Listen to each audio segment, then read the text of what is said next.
मैं Ranjana white red times news channel से आपका स्वागत करती हूं और आज हम बात करेंगे किसानों के महाधरने पर।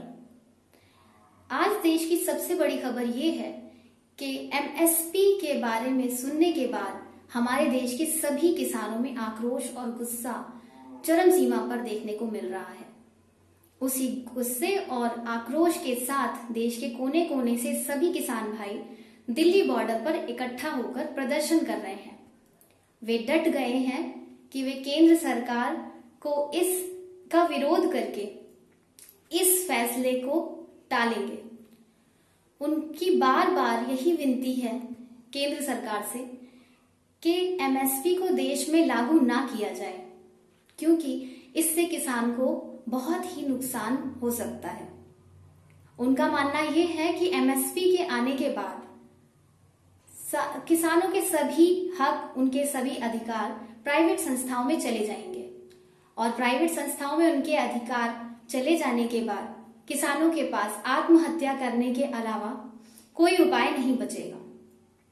उनका कहना है कि एक दिन, एक महीने तो क्या, जब तक सरकार ये फैसला नहीं ले लेती कि वो देश में एमएसपी कानून लागू नहीं करेगी, तब तक वे अपने घर वापस नहीं जाएंगे। और जैसे ही सरकार ने ये फैसला लिया कि वो एमएसपी कानून इस देश में नहीं लाएगी, वे तुरंत ही अपने घर चले जाएंगे। परंतु तब तक वे सिंघू बॉर्डर और टीकरी बॉर्डर से हटेंगे नहीं। इन दोनों बॉर्डर पर किसान डटे हुए हैं।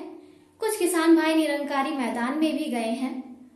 सरकार द्वारा सभी किसान भाइयों को शांतिपूर्वक प्रदर्शन करने की अनुमति निरंकारी मैदान में करने की मिली है, लेकिन टीकरी और सिंघू बॉर्डर पर एकत्रित सभी किसान भाई बिल्कुल नहीं जाना चाहते हैं। निरंकारी मैदान में जाने से उन सभी ने मना कर दिया है। उन्होंने कहा है कि हमारी बस एक ही विनती है, हमारी बस एक ही प्रार्थना है कि एमएसपी कानून को किसी भी तरह से हमारे देश में लागू ना किया जाए, क्योंकि इसमें हमारा ही नुकसान है।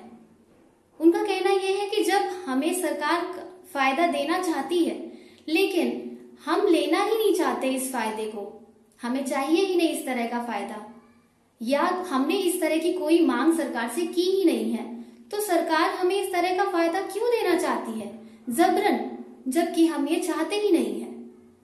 अब देखना ये है कि सरकार किसान भाइयों की बात सुनकर इस फैसले को मानती है, एमएसपी को लागू नहीं करती है, या फिर किसान भाइयों की बात को अनसुना किया जाता है। किसान भाई अपने प्रदर्शन से एमएसपी को लागू ना किए जाने में कितने सफल होंगे, देखते हैं।